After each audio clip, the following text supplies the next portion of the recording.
and an expert on Columbus and America, for that matter. Dr. Robert Royal joins us right now. He's the author of Columbus and the Crisis of the West, founder and president of the Faith and Reason Institute, editor-in-chief of the Catholic Thing. Robert, I don't know where to begin, but on Columbus Day, I sure want to start there. Yeah, well, look, we know that like everything else in the country right now, everything's in turmoil. And for a while now, for a couple of decades, Columbus has been criticized, I think badly and wrongly. What I hear from people a lot is their kids come back from school and they say, you know, we learned that Columbus was a genocidal maniac. This is utter madness. Columbus never committed genocide against anybody, never intended to commit genocide against anybody. The other thing they say is that he's worse than Hitler. Well, Hitler killed 40 million people and actually did attempt a genocide against the Jews. He killed 6 million Jews in Europe. Columbus really is in that category. This is a theme that a certain left-wing current in American education has been pushing for some time now.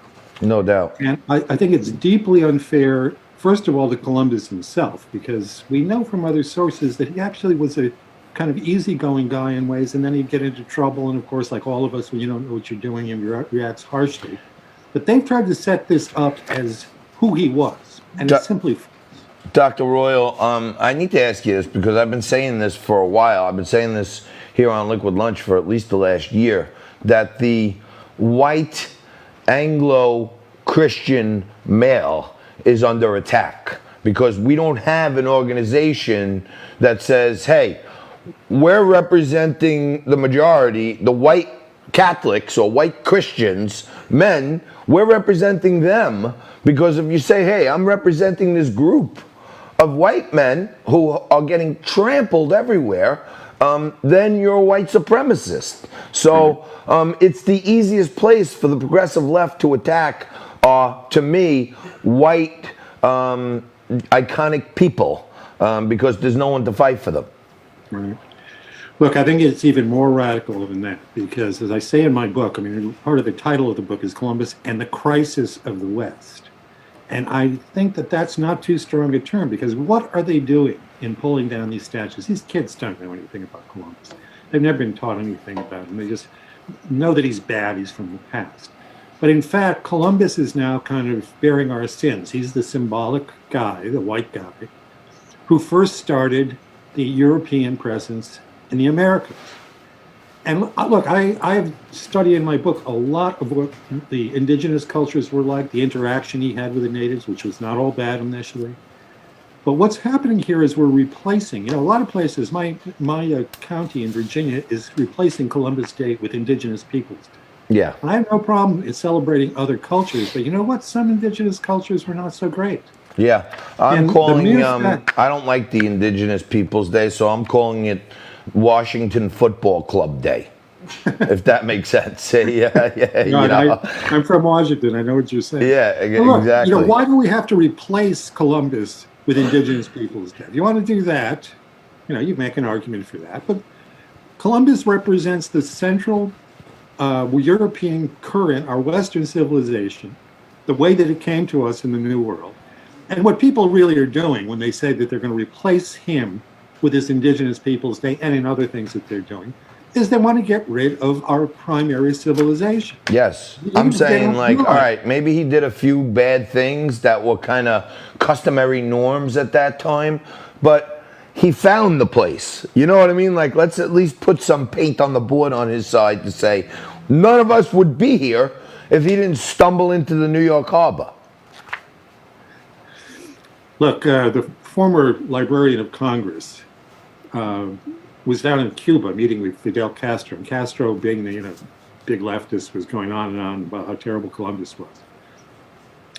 And Daniel Borstein, who was the Librarian of Congress at the time, says to him, well, Fidel, but if it wasn't for Columbus, you wouldn't be here. Yeah. And Fidel stopped and he said, well, some good things happen. I confused my paisans. I'm reading right now Revolutionary Staten Island by my buddy Joe Borelli. and it talks about how Staten Island held a very big part of history, right down to Giovanni di Verrazzano.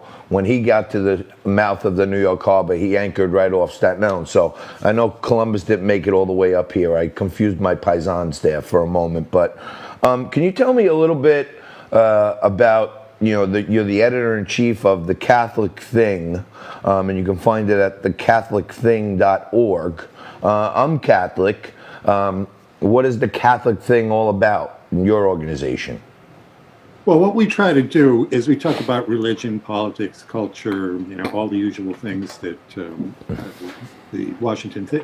It's actually a spin-off of my think tank, Faith and Reason Institute. It's been immensely popular. We've got 50,000 subscribers now. And the format is it's just one column of 1,000 words a day. So you don't have to spend all morning reading it. You can just sit down, one cup of coffee. There's something either about what's going on in the world, what's going on in the church. We have a very interesting stable of writers, professors, people engaged in politics, people engaged in all sorts of different things. And people really like it because it's short, number one, and it's punchy, and it hits a lot of different subjects. So if your people want to subscribe, they just go to that website, www.thecatholicthing.org. It'll pop up. You ask to have it delivered in your email inbox every morning, and at 6:02, it'll arrive automatically. For free. So it's a subscription which just takes your email, Right. but it's not a paid. It's free. No, you don't have to pay. We welcome donations, of course. Of course. Like everybody does, Got but it. you don't have to pay. Okay. So let me ask you this. I have some irreverent views, but although, I was raised Catholic, I'm Italian American, I'm Irish American. My kids all went to Catholic school from start right now through college. I went to public school till 8th grade. I went to Catholic school. I think the Catholic Church is a great, virtuous organization, but there are areas where I feel like they're hypocritical too, because you just can't have it both ways in today's day and age. The news cycle is too fluent to hide behind things.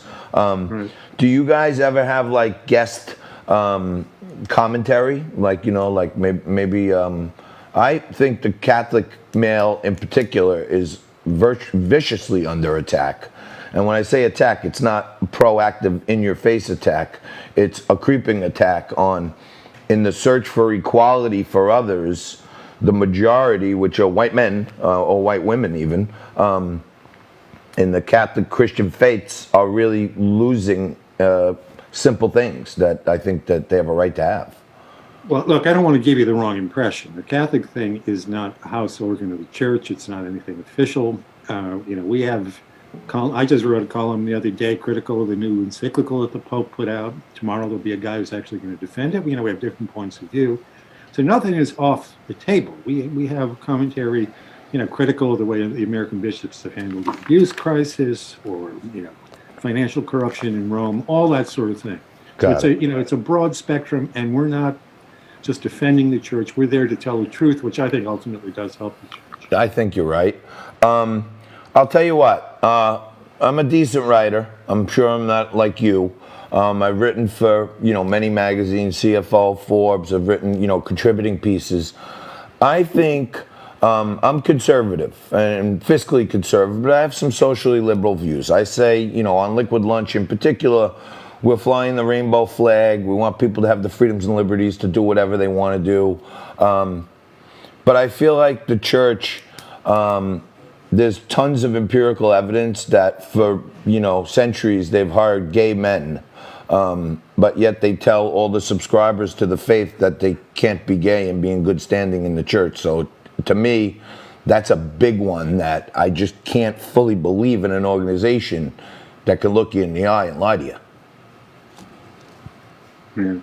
I don't know. Well, look, what people I don't know. preach and I'm what not they're- asking you to agree with my theorem, but I think it turns people off to think that the organization could be that radically against something that unfortunately is a way of life for people, and the church has to understand that it's unfortunate for them, I think. You know what I mean? It closes people out.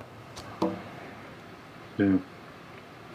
He doesn't Tough like question. that. Yeah, no, I agree with you 100%. All right, Sorry to get into politics and religion on Liquid Lunch. You're not supposed to talk about that stuff in a bar, but I am going to encourage my audience to please go to thecatholicthing.org, sign up, get the great words of Dr. Robert Royal, and check out his book, Columbus and the Crisis of the West. He's the founder of Faith and Reason Institute in Washington. Dr. Royal, thank you. Thank you, John.